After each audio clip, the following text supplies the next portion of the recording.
Charles, you're not a Novus Ordo hater, are you? And did the Church have serious problems relating to the modern world that necessitated Vatican II? Well, that's a very good question, Novus Ordo Bill. Am I a Novus Ordo hater? Well, hater's gonna hate, bigot's gonna big. So you're gonna hate? Are you a hater? No, I'm not a hater. There's several different levels, actually, that I have to answer that question with.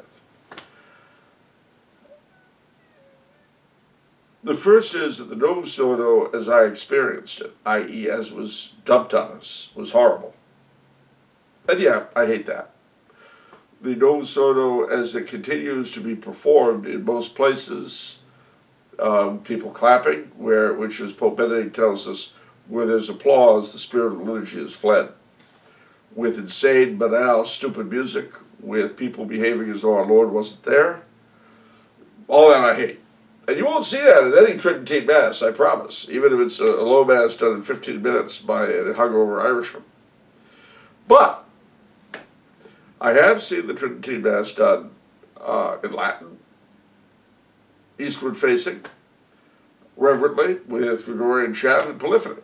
That's not so bad. Wait, the Tridentine Mass like that? No, of course, the Novus Ordo. Oh, Novus Ordo Mass. I've seen it like that. I can tell you where. I've seen it at the Brompton Oratory, and I have seen it at the Church of St. Agnes in St. Paul, Minnesota. But that's not the norm. You would think it was the norm by reading someone like Pope Benedict, but it's not the norm. The norm tends to dissolve belief in the real presence because of the way it's carried out. So I hate that. Now then, the question is, does the Novus Ordo better express, and this is really the only way you can evaluate a liturgical rite, does it more fully express what the Church teaches is happening at the Mass than the Tridentine Mass does? And there again I have to say the answer is no, especially because there's no offertory per se. Yes, I know they take up a collection. That's not what the offertory is. The offertory prayers, which Pope Benedict again said really needed to go back into the Novus Ordo, that's a serious lack, and there are others. You know, the Novus Ordo was designed to be something the Protestants could say in good conscience. That doesn't invalidate it. I like to point out to people that the 5 Eucharistic miracles, i.e. bread into flesh, wine into blood, that took place over the past 25 years, took place at Novus Ordos. All right? So, do I hate the Novus Ordo as a means of bringing our Lord down on the altar? No. I do not. But I do, number one, I do abominate the way it's usually presented, number one. Number two, I have severe difficulties with what was cut out of it. And thirdly, I don't see that there was any reason for it. Especially, you know, if you read the Decree on Liturgy from Vatican II, you don't see a warrant for it at all. Now, having said all that, were there problems that the Church had? Oh, gosh, yes. But they really were not liturgical problems. That was not the Church's major difficulty. What liturgical problems there were symptomatic of the bigger problem, and that bigger problem was never addressed at the Council. What was that problem? That a good chunk of the clergy no longer believed the faith, and that most Catholics no longer believed in its necessity for salvation. As Benedict XVI again said 2 years ago, without that, there's no need to be to evangelize, and there's no need to be a Catholic. That was the time where, to quote the International Commission on the International Theological Commission's forgotten document on limbo. It was the time of the mid-20th century when theologians began to demand the right to imagine new solutions to the problem of unbaptized infants. Well, they began to demand that to everything, to reimagine, which means that objectively speaking, for them, the faith was not really true. Not in the sense that paying them salaries would be true, or taking away their property would be true. Well, that would be real. Losing their doctorates, their doctoral chairs, their professorial chairs, those would be real things. And the faith was not real to them in that sense. That the council never addressed. Even though it was pre-condemned by Pius XII in Humani Generis, wherein he lists a whole bunch of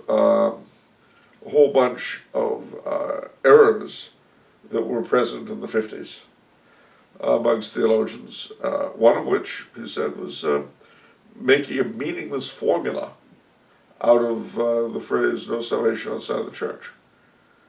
Now, what is the meaningless formula? It's a formula that has no meaning. There's no salvation outside the church except for those who are outside the church. Mm-hmm. Yeah, no, I think it's clear what he's talking about. Yeah, or as one prelate of my acquaintance said twice in my hearing, once from the pulpit, once afterwards, without faith it is impossible to please God unless, of course, you don't have faith. Yeah. No, okay. That's like saying it's absolutely necessary to give the church money unless you don't.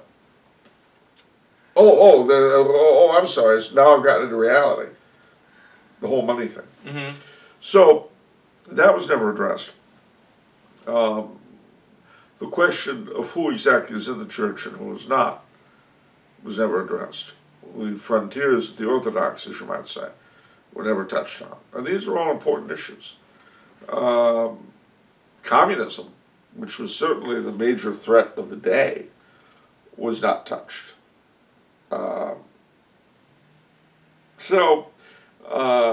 There were problems, but Vatican II did not really address any of them. We were talking about this before the show. Was there another encyclical Pius XII came out with, you mentioned? Yeah, Mediator Dei, which dealt with a lot of liturgical errors that were in circulation amongst the learned before the council, one of which, you'll be shocked to learn, was reducing the altar to a table. Pius XII pre-condemned that. And the funny thing is, everything he condemned in Humani Generis and Mediator Dei is standard issue now. And the problem is that the sort of people who held those ideas are precisely the folks who became responsible for implementing the council. And they're young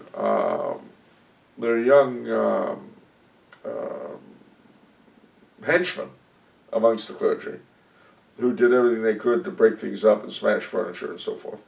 They're now the old coots that run the church. Under John Paul II, he called a halt. He said, stop. We're not going to repair anything. We're going to stop right here. Then Benedict came along and said, maybe we should start repairing some of the damage. With the outcry, woo, woo. And now the little darlings are in charge and trying to complete the havoc that they wreaked at the beginning. Unfortunately for them, by and large, for the most part, younger involved lay Catholics and clergy and seminarians and religious aren't going to buy it because they've seen the results. You can never see the damage you do the way people you do it to can. Yeah. Like, if I were to smack you in the face like this, you would feel it in a way, you would experience the whole thing differently than how I would. Yeah.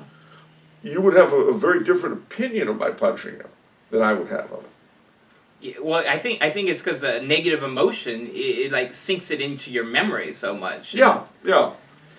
And I think I'm willing to say that even if time passed, you probably would not change your view of it very much.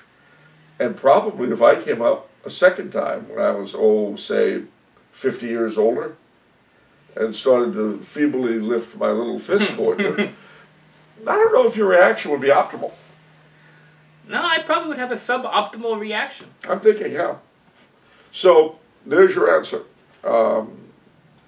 Bigots gonna big and haters gonna hate. Just one additional thing, because you said, you know, the priests, they didn't really believe the faith. No. You know, I think... But to be fair, I think they didn't really, most of them did not really realize it. Well, see, what I was going to say is I think that's true for everybody to some extent. That's one of the themes that you and Bill talk about that's so important that I just would like to talk about a little bit. Like, sure. Because I've been trying to bring myself to daily Mass, and, you know, it's hard. Yeah, of course it is. But then I thought to myself, you know, if they were giving out $100 for going to daily Mass, it would not be hard anymore for me. No, suddenly there'd be no problem. Because, and I realized that, see, to me, $100 is real. $100 is $100. Yeah, whereas Mass is theoretical. We say these things about the Eucharist, but we don't actually have real faith. No. So I think that's something that all of us should pray for, is to have that real faith. And we don't have knowledge. I mean, how many of us know the 4 creeds? Of course. Apostles, most of us do, especially if you're a rosary sayer. Nicene, yeah, if you go to Mass on Sunday. Athanasian, I don't think so. Mm-hmm. Tridentine, are you kidding? Never even heard of that one. So, look up the 4 creeds, try to go to daily Mass and weekly confession, and you'll begin to approach really being a Catholic. And that's true, ladies and gentlemen, whether you be priest or layman, religious sister, international bureaucrat working for the UN. Yeah, I mean, I think that's one of the reasons. I think that's the reason why people convert is they see the faith that is real in someone else. Cardinal Sarah, I read his book, God or Nothing, and he said, you know, the West is organized in such a way as if God does not exist. Oh, that's very true. And our lives are organized that way. We have to make a conscious effort not to. And the thing about the Novus Ordo, to return to the original question, is that it was designed for people who think that way. By people who think that way. Mm. Yeah. But I don't think, you know, my late father at the time said that the liturgy should not be brought down to our level. We need to be elevated to its. Mm. And similarly, when people complain, I mean, the alterations, if you read the National Conference of Catholic Bishops' documents on liturgy for blacks and Hispanics and other minorities that came out in the 70s, they would still determine a lot of their liturgical life. You'd think the bishops of that time thought that the blacks and Hispanics were stupid. You know, little kids who couldn't understand real liturgy, so you've got to bring it down to them. Same with children's liturgy. Ugh. Now, the thing about children's liturgies is that for them, you will identify forever in their minds the faith with being a woulda one. And as soon as they get big enough, it'll be bye-bye. Which is why, to this day, for so many people, confirmation is considered graduation from religion. Wow. So, I never thought of that. Gosh, that's true. I've known a lot of people where that is basically the case. Of course it is. And think of the many vocations that we have lost because there are no more altar boys. Why? Because we have altar girls, and we have Eucharistic ministerettes, and the only quasi-masculine figure in the sanctuary is the priest. If you want to turn a kid off at precisely the age when most of them begin to feel a vocation, convince them that it's girly.